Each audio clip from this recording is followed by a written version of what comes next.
Hi guys, it's Johnny Tosh here. I've had a few requests from my friends and a few questions from the Advanced Carp Fishing magazine readers regarding my Chod variation rig that's featured in this month's magazine. So as promised, I've put together a little video showing you how to tie this rig and what I use to tie it and some of the key elements to put this rig together.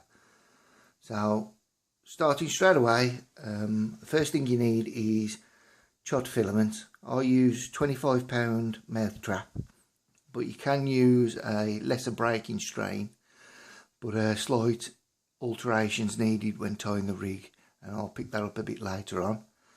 I use the Taska Mini hook ring swivel. This is one of the key elements of the rig. Also the Taska baseline tungsten swivel Chod beads. These are optional, you don't need to use them, you can actually use tungsten putty, and again I'll pick that up a bit later on. So first of all, what you need to do is take a little bit of Chod filament off. Now you can do a figure of 8 knot, or what I like to do is use a advanced loop knot, as it gives you a nice loop. This is how you do it. You do an overhand knot, put your Chod swivel on,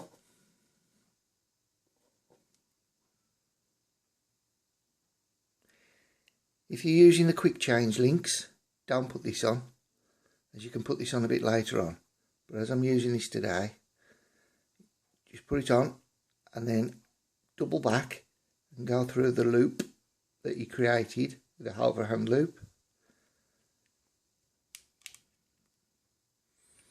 As you can see. Then what you want to do is a 2-turn. There you go, 2 turns, and then go back the loop that you created underneath. A bit fiddly to get through, but it's doable. There you go. Now what you want to do is you want to wet this knot and then pull it all down. I'm going to do that now. Okay, once you've bedded it down, you're left with a nice tidy loop. Now what you want to do is take off a section of Mouthtrap.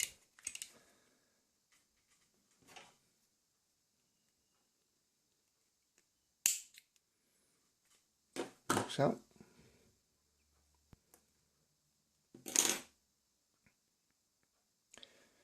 right, now what you want to do is use a Chod hook.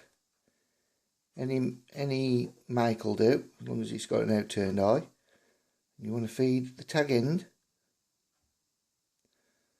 through the hook eye, and then get your mini Taska hook ring swivel, feed that onto the hook, and then put the bristle filament to the big O-ring on the bottom of the hook and feed it through. Okay, make sure it's all nice and straight. Now you get about 1 centimetre of slippage from when you're tying the hook, so if you put it like that, you're going to end up with 1 centimetre on due to the slippage of the knot. I like to have a bit of length to my chods. That'll do. Now this is called a reverse snell knot, I'm told. Basically what you do is create a loop, come back on yourself. Now what you want to do is 3 turns around the hook. Now as I said earlier, if you're using the lesser breaking strain, you want to go 4 times around the hook, but as I'm using 25, I'm going to go around 3 times. So you're around once, twice, 3 times. You want to keep it nice and tight. Now what you want to do is double back and go through the loop that you created. A bit fiddly.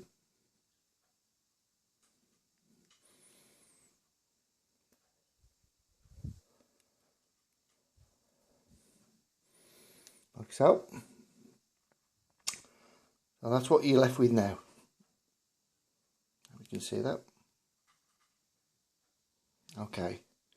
So what you want to do now, you want to wet this knot here, including just below the hook eye, because there's going to be some pressure as you're pulling it down, and what you want to do is bed all this down.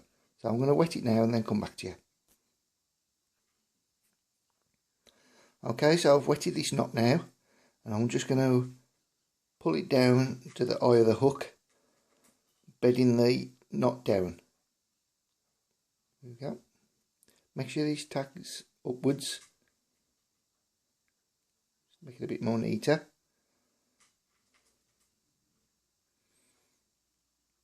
There you go. Now because that's bedded down, you will not get any slippage from the knot.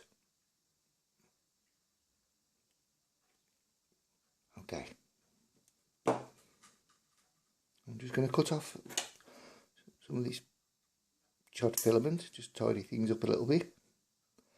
Now a little bit of an awkward part now is you want to slide this knot up towards the top of the hook. There you go. Leaving this mini ring hook swivel to blow back. Okay. Now what I'm going to do now is I'm going to cut this down and blob the excess here and here. Okay, so now I've blobbed the excess both here and here, and now we're going to curve it. Now because there's no restriction on the back of the hook, you don't need to steam to get your desired curve. Basically what I do is I just put it across my finger and just bend it round.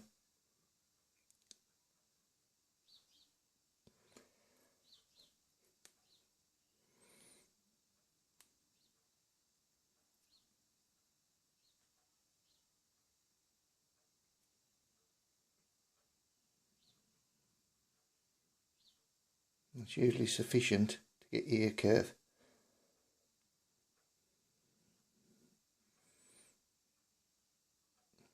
As so.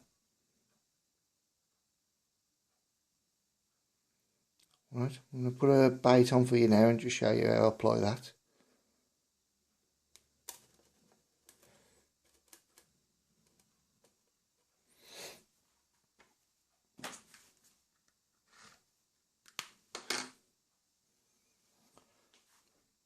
Okay, so I've got some blade floss.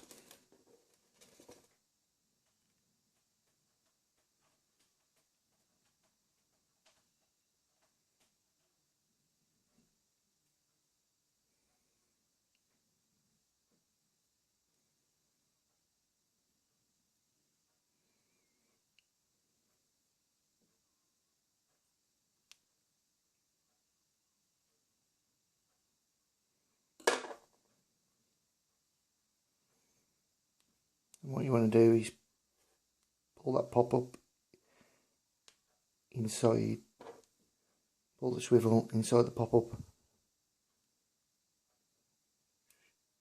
Sometimes it's a bit difficult, especially with the harder pop ups. There you go.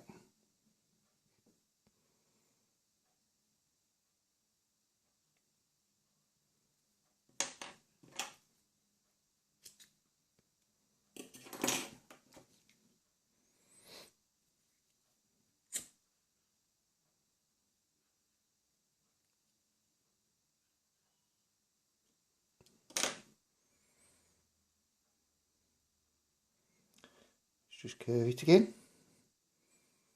So I've got the desired curve I want.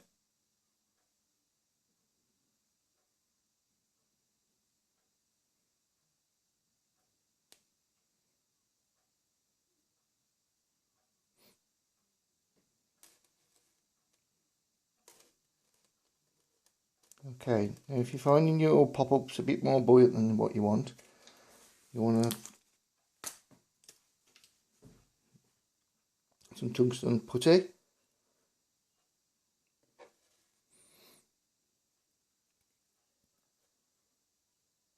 Just mould it round the knot at the bottom.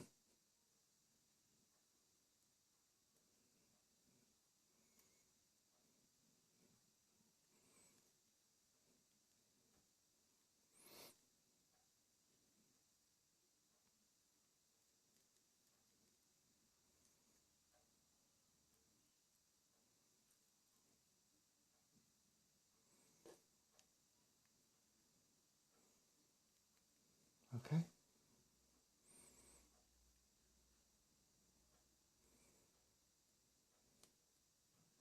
Now, like I say, you can use the tungsten swivel chod beads, and you put them on a bit earlier stage.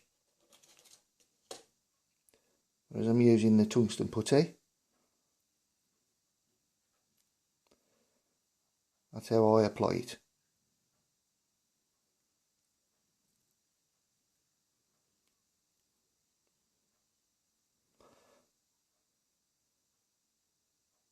And that there is my chod variation.